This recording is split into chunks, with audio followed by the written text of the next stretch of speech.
हे good morning friends, प्यारे प्यारे बच्चों। हम इस चैप्टर के 4th वीडियो में आ चुके हैं और हमने पिछले वीडियोज़ में बहुविकल्पीय प्रश्न, अतिलघुत्तरीय प्रश्न और इम्पॉर्टेंट फैक्ट्स को कवर कर चुके हैं। आज के वीडियो में हम लघुत्तरीय प्रश्न और दीर्घ-उत्तरीय प्रश्न को डिटेल में डिस्कस करेंगे, अच्छे से समझेंगे और हमारा चैप्टर जो है वो कवर हो जाएगा। ये हमारा फाइनल वीडियो है, इस चैप्टर का लास्ट वीडियो है। कोई भी बच्चा अगर इसको अच्छे से डिस्कस करता है, देखता है 2 बार 3 बार, मैं उसको गारंटी देता हूँ कि उसको इस चैप्टर के ऑल कॉन्सेप्ट्स क्लियर हो जाएंगे। बस वो इसको 2-3 बार देखे धीरे धीरे, ठीक है ना, और समझे। आप नोट्स बनाइए या फिर आप रफ़ कॉपी ले लीजिए और उस पर इसको लिख के देखिएगा, ठीक है ना। चलो फिर वही एक सिंपल सी रिक्वेस्ट, चैनल को सब्सक्राइब ज़रूर कर दीजिएगा, ठीक है ना। जितने ज़्यादा सब्सक्राइबर होते हैं तो कहीं ना कहीं मोटिवेशन उतना अधिक मिलता है हमें। चलो हम समय को ना गवाते हुए स्टार्ट करते हैं इस वीडियो का पार्ट।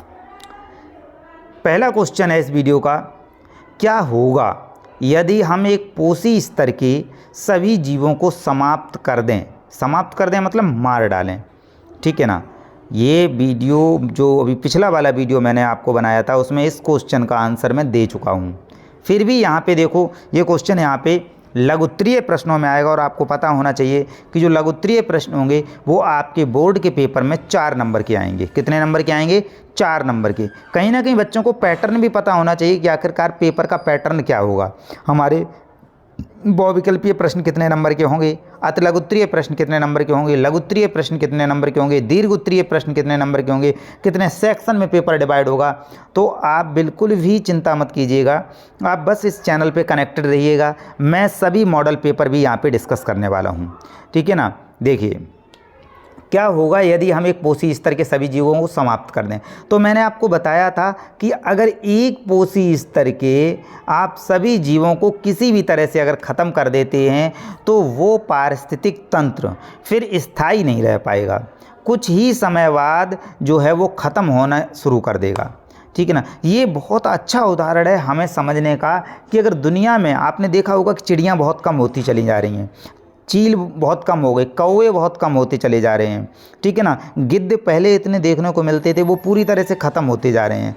तो हमें इन सबको बचाना है, ठीक है ना। अब जो लोग नहीं समझते हैं वो कहते हैं कि भाई हमें इनसे क्या मतलब है, अच्छी बात है ये कम हो जाएं, ठीक है ना, ठीक है। लेकिन ऐसा नहीं है। अगर ये जीव कम हो गए तो कहीं ना कहीं वो सब इंटरकनेक्टेड हैं, जुड़े हुए हैं। अगर कोई एक चिड़िया, कोई एक कीड़ा तक यहाँ पे ख़त्म होता है, ठीक है ना, तो उसका एक अपना पोषी स्तर होता है आहार श्रृंखला में, और वो कहीं ना कहीं डायरेक्ट वे में या इनडायरेक्ट वे में वो हम सबके ऊपर असर डालता है। समझ में आया होगा, ठीक है ना। चलो अब हम आपको इसको क्वेश्चन के थ्रू देखते हैं कि आखिरकार ये क्वेश्चन यहाँ पे क्या कह रहा है। इसका आंसर यहाँ पे जो है विद्या क्वेश्चन बैंक ने जो दिया हुआ है वो क्या कह रहा है। तो चलो देखते हैं। देखिए, खाद्य श्रृंखला के सभी पोषी स्तरों के जीव भोजन के लिए एक दूसरे पर निर्भर करते हैं। बिल्कुल सही बात है, आपको बता चुके हैं हम। यदि किसी एक पोषी स्तर के सभी जीव मार दिए जाएं, ये वो अगर मर जाएं किसी भी तरह से, तो पूरी खाद्य श्रृंखला नष्ट हो जाएगी। बात समझ आई ना आपको? ऐसा इसलिए होता है क्योंकि इससे खाद्य श्रृंखला में ऊर्जा का प्रवाह रुक जाएगा, ठीक है ना। आगे पोषी स्तर पे नहीं पहुंच पाएगी ऊर्जा, तो आगे आने वाले जितने पोषी स्तर थे वो सब खत्म होने के कगार पे आ जाएंगे। मैंने लास्ट वीडियो में इसका एक उदाहरण भी दिया था, ठीक है ना। एक खाद्य श्रृंखला में से मेढक को हटाया था। आप प्रीवियस वाला वीडियो देखिएगा, उसमें लास्ट में आपको ये क्वेश्चन मिलेगा। मेढक को हटाया था और मेढक के हटाने की वजह से, ठीक है ना, टिड्डे भी ख़त्म हो रहे थे, सांप भी ख़त्म हो रहा था, मोर भी ख़त्म हो रहा था, और उस पर्टिकुलर एरिया की जो उत्पादक है मीन्स हरी घास है वो भी ख़त्म हो रही थी, ठीक है ना। देखिए कितना इम्पॉर्टेंट क्वेश्चन है ये यूपी बोर्ड के एग्ज़ाम में 2019 में आ चुका है, बोर्ड एग्ज़ाम में, ठीक है ना। और भी ये कई जगह क्वेश्चन जो है वो आ चुका है, आप देखिएगा, ठीक है ना। तो लगातार ये क्वेश्चंस रिपीट होते हैं, वही क्वेश्चंस हम आपको करा रहे हैं। चलो अगले क्वेश्चन पे हम बढ़ते हैं। प्रदूषण क्या है, इसके विभिन्न प्रकार के नाम लिखो। प्रदूषण क्या है, इसके विभिन्न प्रकार के नाम लिखिए। समझते हैं। देखिए ये भी यूपी बोर्ड में 2020 में यानी 2020 में आ चुका है, ठीक है ना। ये 2020 में आ चुका है। ठीक है, चलिए हम समझते हैं उसको। 2020 में ये आ चुका है, उसको कैसे करके यहाँ पे कैसे आपको लिखना है, कैसे अप्रोच करना है। प्रदूषण क्या है, इसके विभिन्न प्रकारों के नाम, ठीक है ना। इसको प्रदूषण क्या है, इसको इसके विभिन्न प्रकारों के नाम लिखने हैं। तो वायु, ठीक है, जल, मृदा आदि हमारे प्राकृतिक संसाधन हैं, सबको पता है ये हमें प्रकृति से मिलते हैं। वायु भी हमें प्रकृति से मिलती है, जल भी हमें प्रकृति से मिलता है और मृदा भी हमें प्रकृति से मिलती है। तो जो भी चीज़ें हमें प्रकृति से मिलती हैं उनको हम क्या बोलेंगे बेटा, प्राकृतिक संसाधन बोलेंगे। यदि इनमें कोई भी अवांछनीय पदार्थ, अवांछनीय का मतलब क्या हो गया यहाँ पे, ये कुछ शब्द ही समझ में नहीं आते हैं, बस बच्चों को पूरा क्वेश्चन समझ में नहीं आता है। अवांछनीय का मतलब हो जाता है कि जो ज़रूरी नहीं है, जो वांछनीय नहीं है, जो जिनकी हमें ज़रूरत नहीं, वो उसमें मिल जाते हैं, तो वही कहलाते हैं अवांछनीय।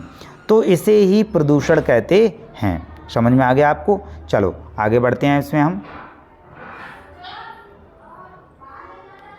ठीक, अगला इसका क्वेश्चन जो है उसको देखते हैं।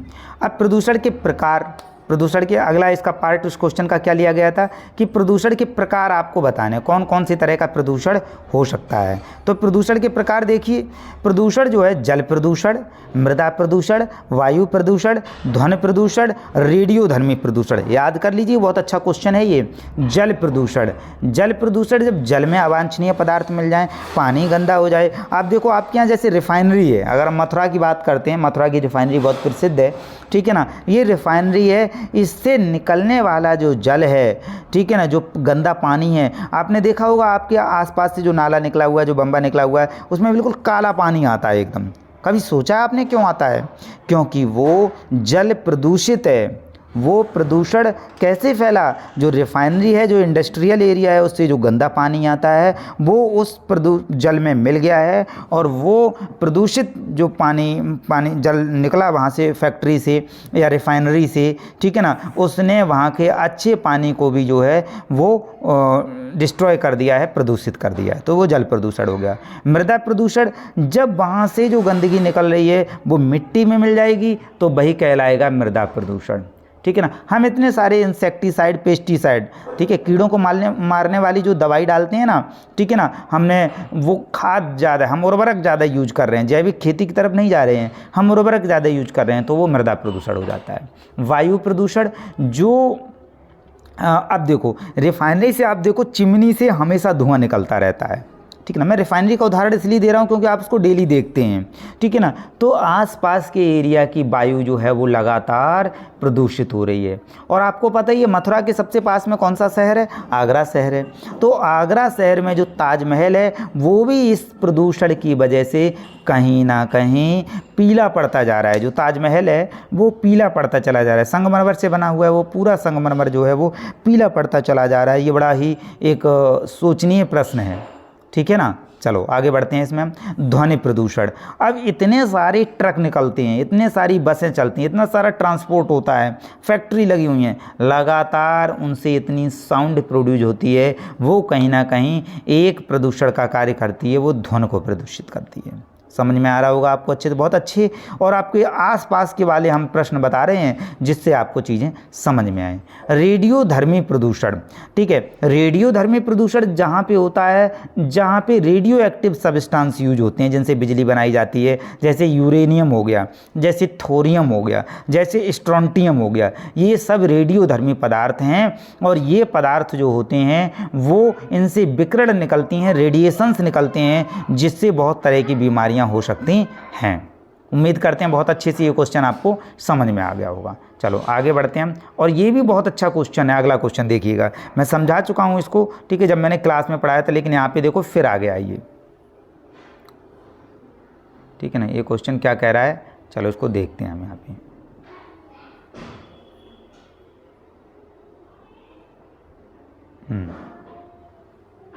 चलिए, जैविक आवर्धन, बहुत अच्छा क्वेश्चन है, ध्यान से बेटा याद करना है इसको। ये 2 नंबर में या 4 नंबर में ज़रूर पूछा जा सकता है। जैविक आवर्धन मतलब बायोलॉजिकल मैग्नीफिकेशन क्या है? क्या पारतंत्र के विभिन्न स्तरों पर जैविक आवर्धन का प्रभाव भी भिन्न भिन्न होगा? बिल्कुल सही बात है, ऐसा होगा।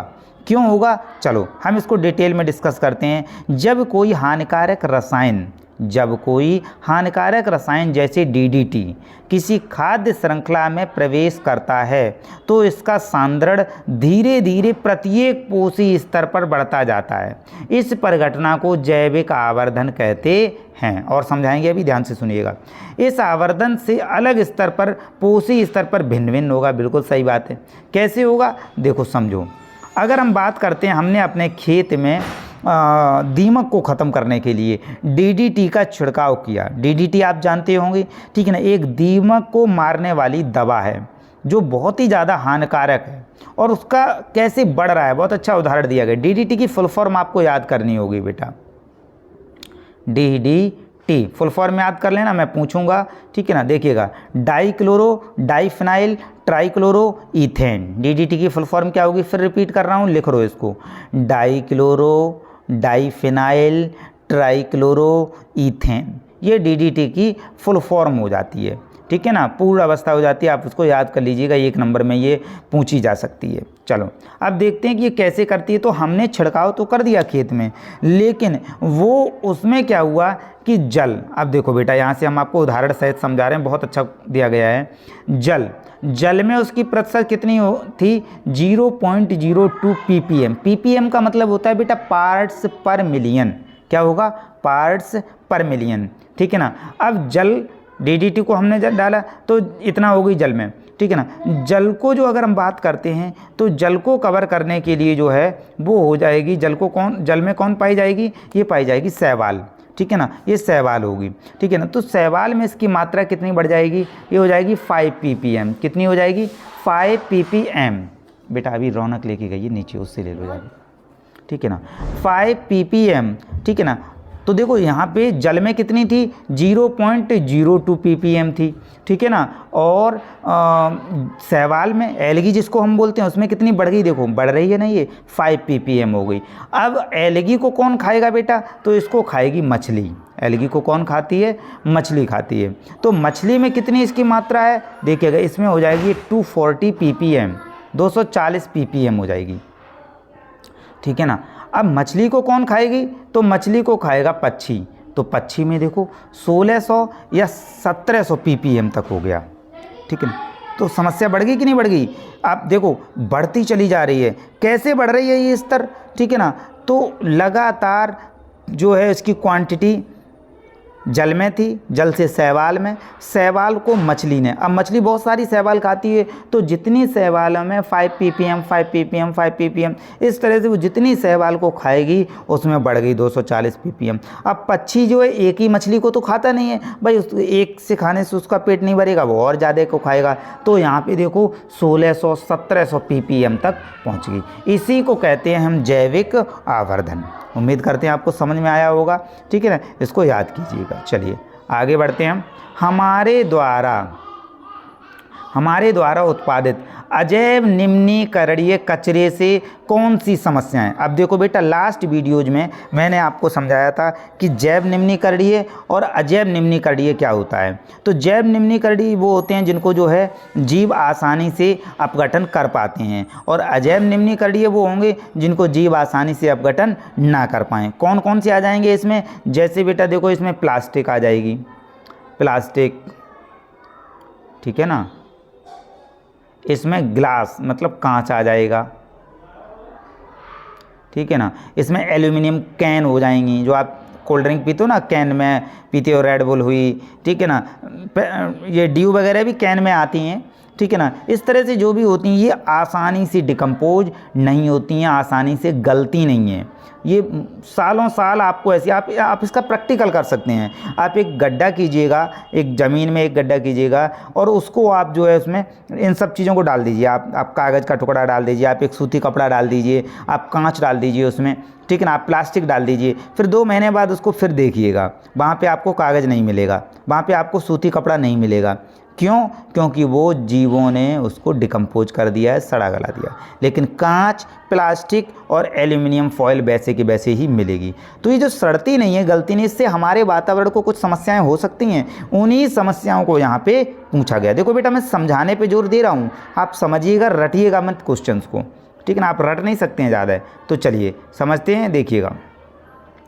अजैव निम्नीकरणीय कचरे के ढेर से पर्यावरण में बहुत लंबे समय तक रहते नष्ट नहीं होते हैं, अतः वे बहुत सी समस्याएं उत्पन्न करते हैं। जैसे ये जल प्रदूषण करते हैं जिससे जल पीने योग्य नहीं रहता है, ये भूमि प्रदूषण भी करते हैं जिससे भूमि की सुंदरता भी नष्ट होती है, ये नालियों में पानी के प्रवाह को, आपने देखा है ना, आए दिन नालियाँ रुक जाती हैं, चौक हो जाती हैं, बंद हो जाती हैं, तो ये उनके प्रवाह को भी रोक देते हैं, ये वायुमंडल को भी विषैला बना देते हैं। ठीक है ना, तो ये यहाँ पे कवर हो जाता है इस तरह का क्वेश्चन। चलो भाई थोड़ा और आगे देखते हैं इसको हम। बायोम्स क्या है, देखो महत्वपूर्ण फैक्ट, जब मैंने अब दीर्घ उत्तरीय प्रश्न आ गए, दीर्घ उत्तरीय प्रश्न के कितने नंबर के आते हैं, 6 नंबर के। कितने नंबर के आएंगे ये, 6 नंबर के आते हैं दीर्घ उत्तरीय प्रश्न। चलो लास्ट हम इसमें पहला क्वेश्चन देखते हैं दीर्घ उत्तरीय प्रश्न में, ठीक है ना। तो इसमें देखिए बायोम क्या है, तो पारितंत्र एवं बायोम में प्रमुख अंतर निम्नलिखित है। पारितंत्र और बायोम में क्या है, एक बड़ा भौगोलिक क्षेत्र जिसमें कई पारितंत्र, ये मैं फर्स्ट वीडियो में समझा चुका हूँ, एक बड़ी इकाई वाला पारितंत्र है। उदाहरण जैसे मरुस्थल, तो उसमें बहुत सारे पारितंत्र आ जाएंगे, समुद्र बहुत सारे पारितंत्र आ जाएंगे। बायोम पूर्ण रूप से प्राकृतिक होते हैं, इन्हें अलग से कृत्रिम रूप से विकसित नहीं किया जा सकता है। ये बात देखो, पारितंत्र को आप कृत्रिम रूप से विकसित कर सकते हो, लेकिन बायोम को आप कृत्रिम रूप से विकसित नहीं कर सकते हो। ये एक अंतर है, आपको पता होना चाहिए। चलिए नेक्स्ट क्वेश्चन में हम बढ़ते हैं। चील पर्यावरण का महत्वपूर्ण घटक है, संक्षेप में समझाइए। ये वही क्वेश्चन है जैसे मैंने कहा था कि एक मेढक को अगर हम हटा दें तो हर कोई जीव जंतु जो है वो पर्यावरण का महत्वपूर्ण घटक है, अकेला चील ही नहीं, सभी है। यहाँ पे एक उदाहरण हमें चील का लेकर के समझाना है, हमें मेढक वाला नहीं समझाना है, हमें चील को लेकर के उदाहरण को समझाना है। चलो समझते हैं। चील पर्यावरण का एक महत्वपूर्ण घटक है, इसे निम्नलिखित आहार श्रृंखला के द्वारा समझा जा सकता है। देखिए आहार श्रृंखला द्वारा, जैसे हरे पौधे को कौन खा रहा है, चूहा खा रहा है, चूहा को कौन खा रहा है, सांप खा रहा है, सांप को कौन खा रहा है, चील खा रहा है। अब आपको पता है कि अगर चील नहीं हो तो सांप बहुत सारे हो जाएंगे, ठीक है ना। सांप बहुत सारे हो जाएंगे तो वो चूहों को ख़त्म कर देंगे, जब चूहों को वो ख़त्म कर देंगे तो वो हरे पेड़ पौधों को सही से नहीं खा पाएंगे, वहाँ पे खाने वाले नहीं होंगे, तो फिर जो है वो अलग समस्या खड़ी होने लगेगी। तो इस तरह से हम कह सकते हैं कि कोई भी पारितंत्र में जो एक घटक होता है वो अपना एक महत्वपूर्ण उसका रोल होता है, ठीक है ना। चलिए आगे देखते हैं, इसको समझते हैं इन्होंने क्या कहा है।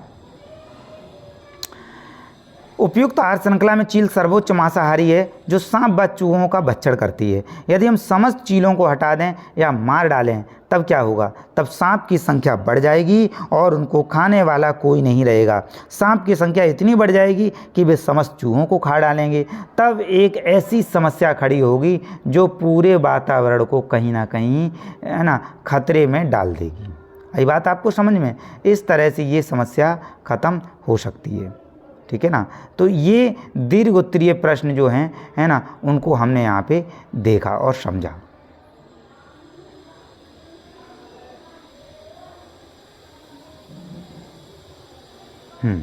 अब ये जो है एक प्रश्न जिसमें हमने आपको बताया, इसको हम थोड़ा सा अभी और आगे दिया गया है, उसको भी आपको डिस्कस करके दिखाते हैं।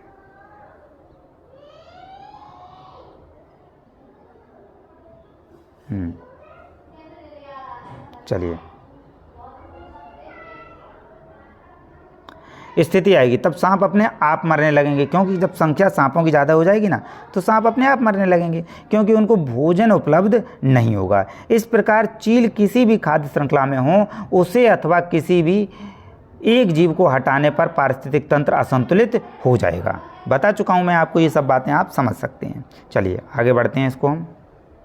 स्थलमंडल तथा वायुमंडल, पारिस्थितिक तथा बायोम्स, आहार श्रृंखला तथा खाद्य जाल, मांसाहारी तथा सर्व, इन सब में अंतर स्पष्ट करने को आते हैं। तो देखो स्थलमंडल तथा वायुमंडल में अंतर ये आप समझ सकते हैं। देखिएगा, अगर आपको लगे कि आपको इसकी नोट्स बनाने हैं तो आप स्क्रीनशॉट ले सकते हैं, वीडियो को यहीं पे पॉज करके, और आप अपनी कॉपी में भी इसके नोट्स बना सकते हैं। देखिएगा स्थलमंडल जो है, चलो मैं पहला अंतर यहाँ पे देख लेता हूँ। स्थलमंडल जो है भूमंडल का वह भाग है जिसके अंतर्गत सभी ठोस सम्मिलित किए जाते हैं। स्थल मंडल में उपापचयी क्रियाओं के लिए खनिज पदार्थों की पूर्ति करता है। वायुमंडल में वायु तथा समस्त गैसों का मिश्रण होता है। यह वायुमंडल अन्य दोनों मंडलों जलमंडल एवं स्थल मंडल को भी ढके रहता है। यह मुख्यतः वायु में उपस्थित पोषकों को चक्रों में पूरा करता है। इसमें गैसीय तत्व प्रचुर मात्रा में पाए जाते हैं। पारिस्थितिकी तथा बायोम्स अभी बता चुका हूँ बेटा, ये मैं आपको। आहार श्रृंखला तथा खाद्य जाल ये भी मैं आपको बता चुका हूँ। आप इसका स्क्रीनशॉट लेके और आप अपने नोट्स बना सकते हैं, इसको पढ़ सकते हैं। जैसे मैंने यहाँ पे वीडियो रोक दिया है, आप यहीं पे रोक लें और इसको पढ़ें, क्योंकि मैं पीछे इसको समझा चुका हूँ, इसलिए मैं यहाँ पे इसको कवर नहीं कर रहा हूँ। चलो, मांसाहारी तथा सर्वभक्षी में अंतर ये समझा देता हूँ डिटेल में, और ये इसका वीडियो का लास्ट क्वेश्चन है। चलिए, मांसाहारी तथा सर्वभक्षी में अंतर।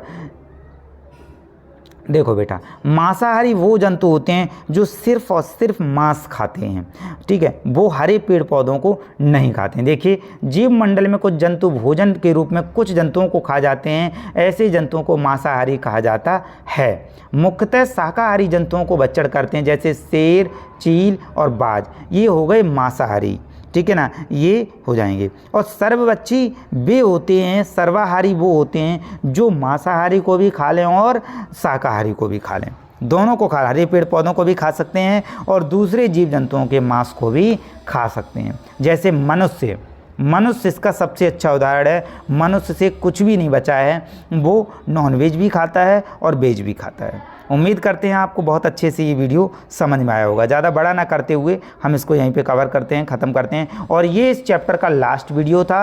आप देखिएगा, नोट्स बनाइएगा, रीडिंग कीजिएगा और तैयार होने चाहिए, ठीक है ना। चलिए, मिलते हैं अगले चैप्टर के रिवीजन पे, ठीक है। Thanks a lot.